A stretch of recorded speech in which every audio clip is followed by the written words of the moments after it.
Nu, čau! Te atkal es uz dažām dienām ierakstīju tādu emocionālu video.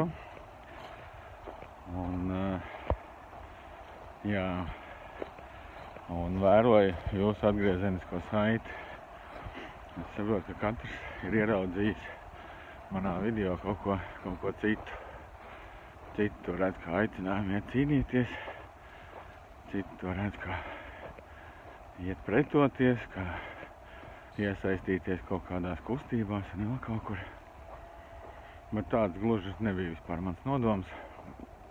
Tas, ko jūs katrs sajūtāt, tā ir jūsu nervu sistēmas atbildes reakcija.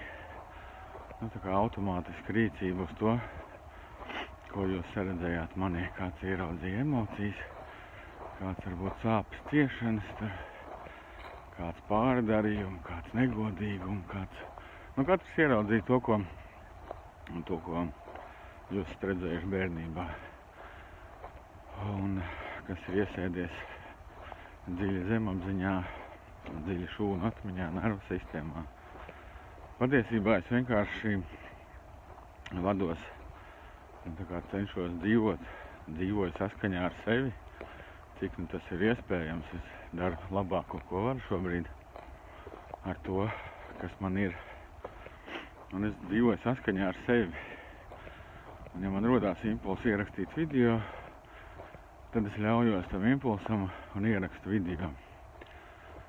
Jo ļaušanās šiem iekšējiem impulsiem ir tas, kas man virza uz priekšu. Iespējams, ka šis video daudzus kaut kur pavirzīja, kaut kur izkustināja no kaut kāda iestrēguma vai no kaut kāda mirušā punkta. Taču galvenokārt tas pavirzīja mani uz priekšu. Šīs pēdējās dienas bija tāda ļoti intensīva transformācija. Protams, tur viss saules magnētiskās vētras, šūmaņa rezonants, kas lēkā augšā lejā. Un arī man personīgie procesi, kur ceļās ārā zemapziņas informācija par to, kas ar mani tā kā nav riktīgi. Bet es gribēju ieviest lielāku skaidrību priekš jums par to, par saviem nodomiem, par to, kāpēc es vispār to daru, un lai nav nekāda pārpratuma. Tie arī visiem dienestiem informācija. Es nevienu nekur neaicinu.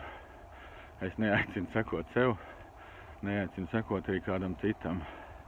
Neaicinu iet ne pret, ne par vēju parkiem, ne pret, ne par mīnām.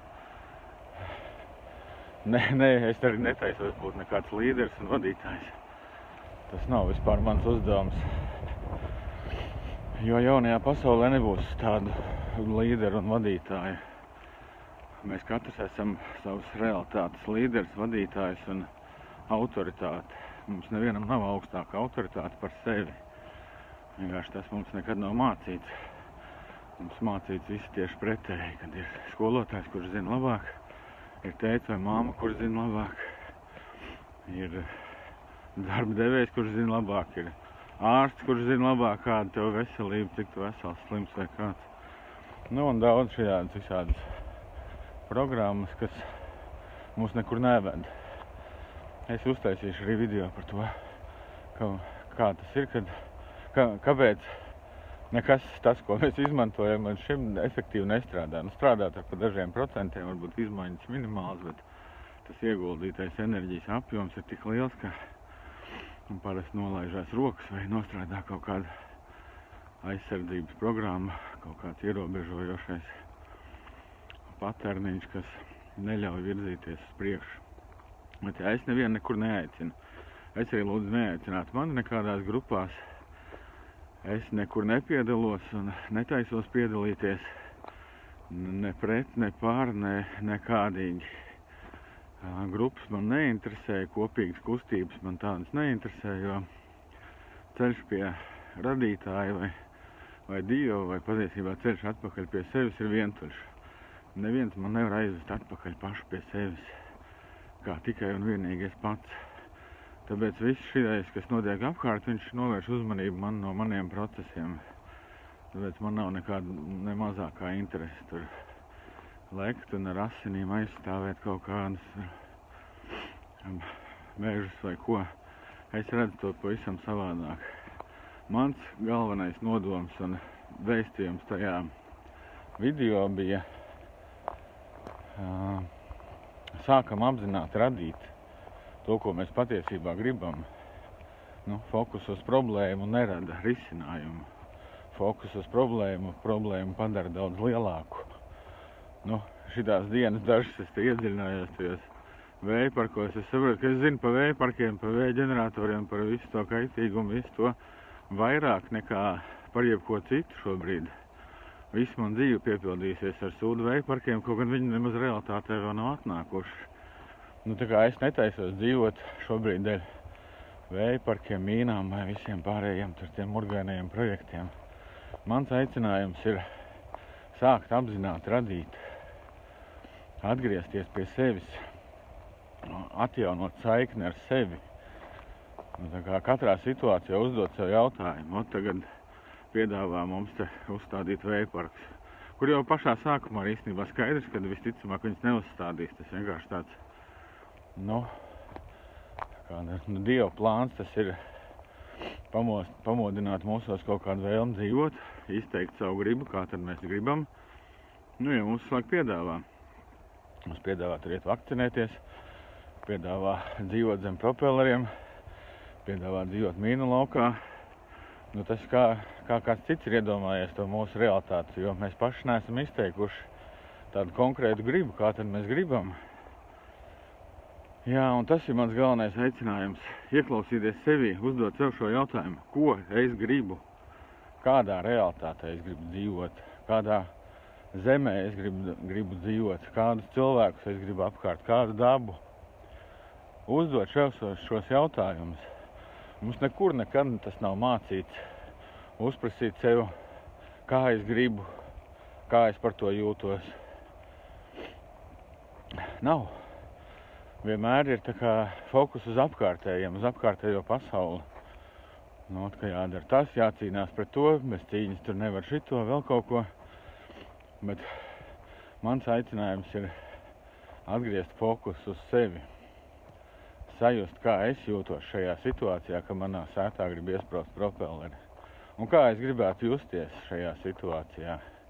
Iespējams, es jūtos maziņš, nevarīgs, bezpalīdzīgs. Varbūt es gribu justies liels, pārliecināts, stabils, ar apziņu, ka nevar neviens manā sētā nolikt neko tādu, ko es tur neesmu atļauts nolikt. Varbūt tā, varbūt pilnīgi savādāk. Un katram te būs pilnīgi cits kaut kāds, līdzīgs noteikti, bet cits nodoms. Tāpēc visi tie, kas man prasa, ko tad darīt, kā lai es zinu, ko jums darīt. Tikai tu zini, ko tev darīt. Man bija sajūta, ka man jāieraksta video. Es taču nevaru teikt, tāpēc, ka man bija sajūta, ka man jāieraksta video, kad tagad jums visiem ir jāieraksta video. Un tas kaut kur vedīs. Uz priekšu ved tieši tas, ka mēs daram to, kas ir saskaņā ar katru no mūsu pašu. Ka mēs ieklausamies sevī. Kādam iespējams šajā pseido cīņā ar vēja ģeneratoriem jāstāda burkāni. Viņam būs tā iekšējā sajūta, ka jāstāda burkāni ir un šogad 3 dobas vairāk nekā parasti. Kādam būs sajūta, kad jāaiziet pa mežu pastaigāties. Kādam vēl kaut kādu. Un mēs tā ar prātu nevaram zināt, kā tas viss ietekmēs, bet tas viss, katra mūsu darbība ietekmē pilnīgi visu. Es nesen biju nodalījies ar video, kur domino tie kauliņi, tikai tur bija tāda no pavisam maziņa līdz pavisam lielam. Katra mūsu darbība ietekmē pilnīgi visu. Taču jādara, tas ir saskaņā ar sevi, nevis ar kādu citu. Ja jūs man tā vienkārši nezināt, ko darīt un prasat, ko man darīt, tad saka, ejiet vakcinēties. Jums pateic visu priekšā jau, kas jums jādara ir. Kāpēc jūs vēl man prasat, kas jādara ir? Es varu pateikt tādu, tas tā ar ironiju, bet es varu pateikt to, ka klausieties sevī, meklējiet kontaktu ar sevi, cenšties būt līdzsvarotā šeit un tagad stāvoklī, jo tikai tad var apzināti radīt. Cenšoties to nevar izdarīt, to nevar izdarīt ar prātu. tas kaut kādā ziņā ir tik sarežģīti, ka es domāju, nesakot, kā to visu izstāstīt. Bet es centīšos pamazām pa solītim stāstīt to, kā es apzināti radu, kā es atrodu saikni ar sevi, kā es viņu pastiprinu, kā es sadzirdu sevi. Tam ir reāli fiziski instrumenti, tam ir reāls fizisks tehnikas, konkrētas darbības. Pats pirmais, ko es jums varu piedāvāt, ir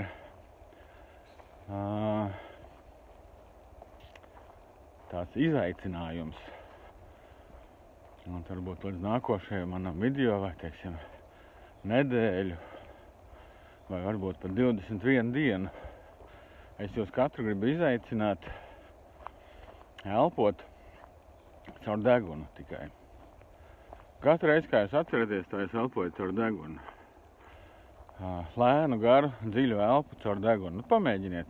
Tas nav rīkojums, tā nav norāda, tā nav pavēle. Tas, kurš grib, tas pamēģina, tas, kurš negrib, elpo kā grib. Vienkārši ir informācija, ir pētījumi par to, ka mēs esam līdzsvarotā stāvoklī tikai tad, kad elpojam caur degunu. Šobrīd es runāju, man nevar būt līdzsvarots stāvoklis, jo man ir simpātiskā nervu sistēma aktīva. Es runāju, es esmu aktīvs, intensīvs, bet ar kaut kādā ziņā daļēji šeit un tagad stāvoklī. Tam visam ir liels, plašs, dziļš izskaidrojums, jo elpa ir vienīgais, ar ko mēs varam regulēt sevi. Elpa ir vienīgais, ko mēs apzināti varam savā ķermenī vadīt. Un elpa ir tas, ar ko mēs varam regulēt savu sirdsdarbību, ar ko mēs varam regulēt savu smadzeņu viļņus. Un nonākt tajās pašās šūmaņu frekvencēs. Redziet, mums tā, ka mēs elpojam lēnu, garu, dziļu elpu, caur degunu, apgulušies kaut kur ērti. Tad aptuveni 15 minūšu laikā mēs ieejam līdzsvarotas nervu sistēmas stāvoklī. Mēs esam pilnīgi šeit un tagad. Un no šī stāvokļa, tikai no šī līdzsvarotā stāvokļa, var efektīvi un apzināti radīt, esot pilnīgā kontaktā ar sevi. Šī elpa aktivizē teta viļņus, viņa aktivizē pieres daivu, kas ir apzinātība, jo pārsvarā mēs dzīvojam no pakauša, no zemapziņas programmām, un tāpēc tā realitātē nerodās tas, ko mēs esam iedomājušies, kā mēs gribētu. Jo viens ir tas, ko mēs ar prātu izdomājam, kā mēs gribētu, otrs tas, ko mēs ar apziņu, ar sirdi, ar dvēseli jūtam, bet trešais tas, kādas pārliecības par šo realitāti, kādas programmas, kāda patērni ir mūsu zemapziņā un ķermeņa atmiņā, pakausī un tā. Tā kā, elpojam caur degunu un paskatāmies, cik daudz laiku mēs varam šādi pavadīt, tā kā elpojot caur degunu. Cik stundas dienā katrs var noelpot? Es sevi vēroju, es ļoti maz varu, es nevaru daudz. Kā ir triggers, kā ir situācija, kas piestartē kaut kādu zemapziņas failu, tā mēs elpojām tieši tā, kā mēs elpojam tad, kad šis fails radās bērnībā. Tā kā elpojiet caur degunu, līdzsvarojieties, iet dabā, un nākošajā video pastāstīšu par šūmaņu frekvencēm vairāk un kā to saikni ar sevi pastiprināt.